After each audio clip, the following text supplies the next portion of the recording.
Hello friends, class 10th English, chapter 1, A Triumph of Surgery. It's a supplementary chapter 1. Friends, this is a story about the triumph of surgery. A triumph of surgery, triumph that means victory या तो great achievement, यानी great achievement on the surgery of our dog.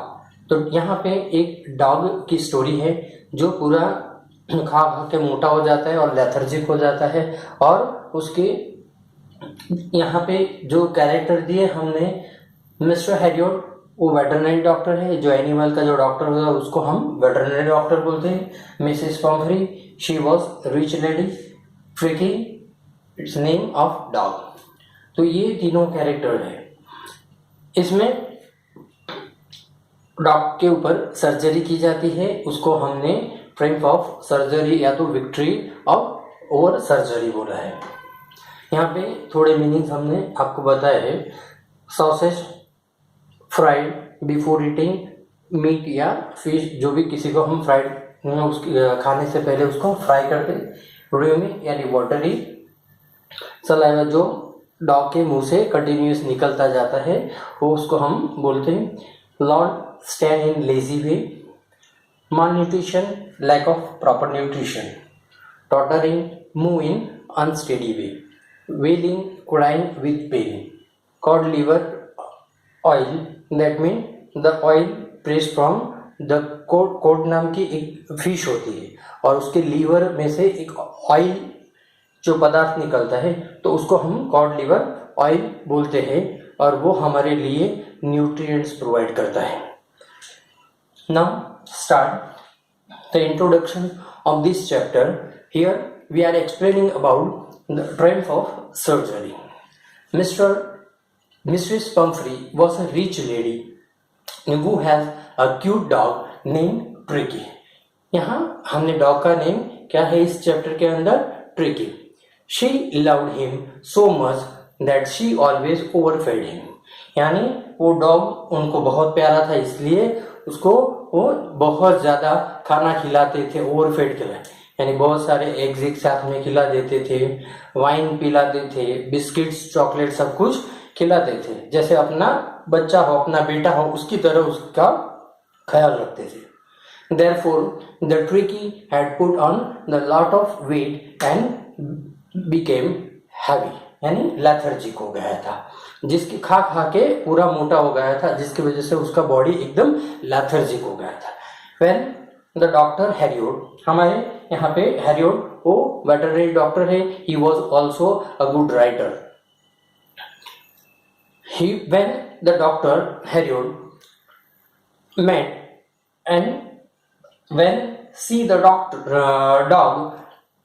then first time he saw after seeing the dog. Then he made a plan, told Mrs. Pumphrey to admit this dog in their veterinary hospital.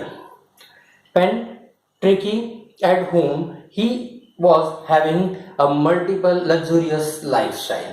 यानी उन dog को इतनी सारी luxurious lifestyle मिलती थी जिसकी वजह से वो एकदम आराम से एकदम खाना पीना सारा कुछ मिलता था, और चलना इतना ज़्यादा नहीं। हम जैसे जितना खाते हैं तो सामने हमें एक्सरसाइज ज़रूरी होता है, पर यहाँ पे डॉग को इतनी एक्सरसाइज भी नहीं होती थी, इसलिए उसका बॉडी कैसा एकदम लेथर्जिक हो गया था।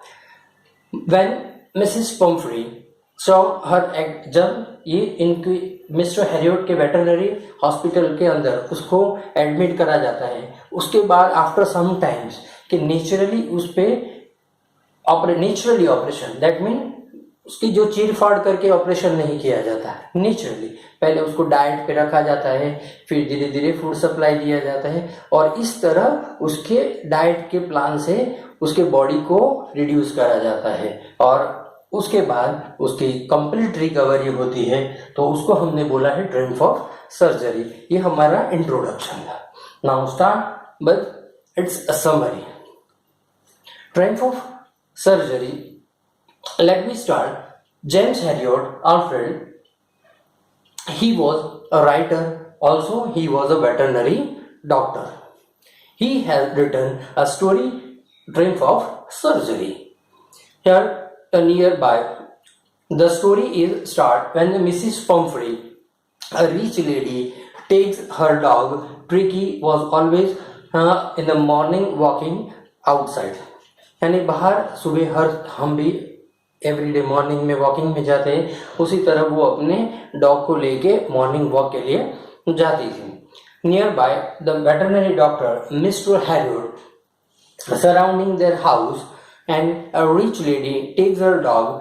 Tricky was walk outside, so then he advised, that means Mr. Harriot advised to Mrs. Pumphrey. यानी जो रिच लेडी, हमें हमारा जो कैरेक्टर रिच लेडी, तो मिसिस पम्फ्री वो रिच लेडी है और उसके सराउंडिंग में, उसके हाउस के नेबरिंग में डॉक्टर मिस्टर हैरियट रहते हैं और वो उन्हें एडवाइस देते हैं कि अब आपके डॉग को कि पूरा वो उसका बॉडी जो लेथर्जिक हो गया है और जिसकी वजह से वो स्टेडी खड़ा भी नहीं रह सकता. Then mister Herriot somehow takes a Tricky to his hospital for that treatment. उन डॉग को उसके ट्रीटमेंट के लिए अपने हॉस्पिटल भेजने के लिए वो एडवाइस करते हैं. Mister Pomfrey will never leave the dog. But यहाँ इस चैप्टर के अंदर मिसेस पम्फ्री बताया है वो इतना अपने डॉग को चाहती है कि उसको एक मिनट क्या एक दिन के लिए भी कहीं बाहर नहीं भेज सकती है. तो इसकी वजह से ये थोड़ा सोच रही थी.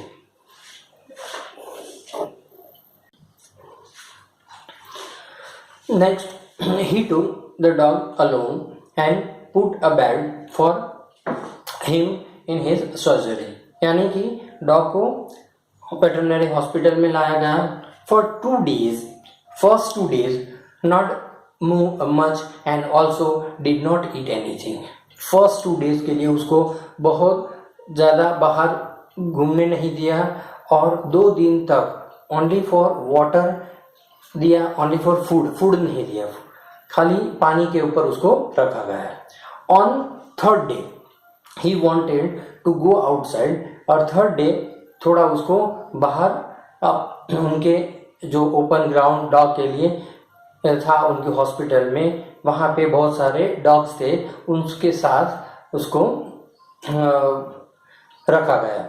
He started playing with the bigger dog and he alone also like bowls end of the other dogs eat remaining food. यानी जैसे दूसरे डॉग को भी जैसे खाना खिलाया जाता है, इस तरह सारे अलग अलग डॉग को, सारे डॉग को अलग अलग बाउल में खाना दिया गया. This condition is started improving rapidly and fighting the dogs with each other. यानी वो अपने खाने के लिए वो एक दूसरे डॉगों से वो अपने मील के लिए फाइट करने लगा. After hearing this news by Mrs Pumphrey, जब मिसिस पम्फ्री ने ये सारी बात सुनी तो मिसिस पम्फ्री ने उसके लिए sending some eggs to the hospital and क्यों ट्रिकी को अच्छी एनर्जी मिले, तो उसको जो एनर्जी की ज़रूरत है क्योंकि 2-3 दिन से उसको खिलाया नहीं था, तो वो सुन के मिसिस पम्फ्री वो इमोशनल लेडी थी. यानी लेडी को उसको डॉग पे बहुत इमोशंस था. तो यानी जो अपने बेटे जितना उसका वो डॉग के प्रति उसका प्रेम था, इसकी वजह से डॉग को खिलाने के लिए बहुत सारे एग्स, 1 और 2 डजन एग्स एक साथ में बेच दिए. Now but mister Harriet and his partner started eating those eggs for in the morning breakfast of that. यानी खुद के ब्रेकफास्ट में वो सारे एग वो लोग खा गए हैं, पर ये सारे एग्स डॉग को नहीं खिलाए. Mister Herriot consume all those eggs. Also Mrs Pumphrey sent wines. उस डॉग के लिए वाइन्स में भेजते हैं, ब्रांडीज भेजती है तो वो सारा मिस्टर हैरियट और उसका पार्टनर है वो उसको कंज्यूम कर ले, यानी कि खुद खा लेते हैं, पी लेते हैं।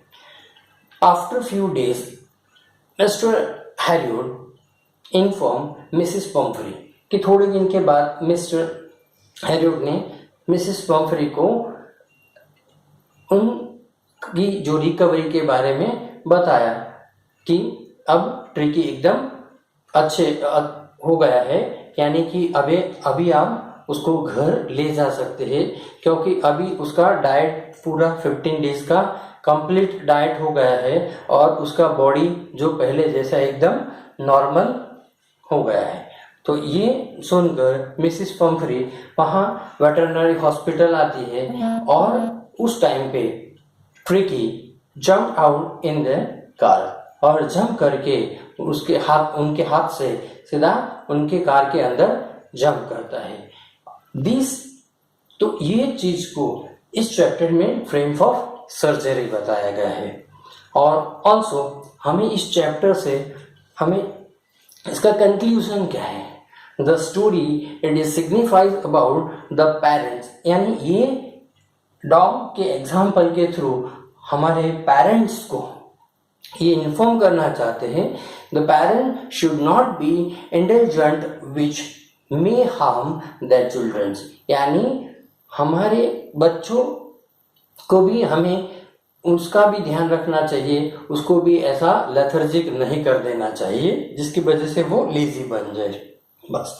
सो from this chapter we get this type knowledge हम कि पेरेंट्स को के ऊपर ये एडवाइस दे रहा है कि हमें हमारे बच्चों को इस तरह हमें भी हमारे बच्चे को संभाल कर रखना चाहिए।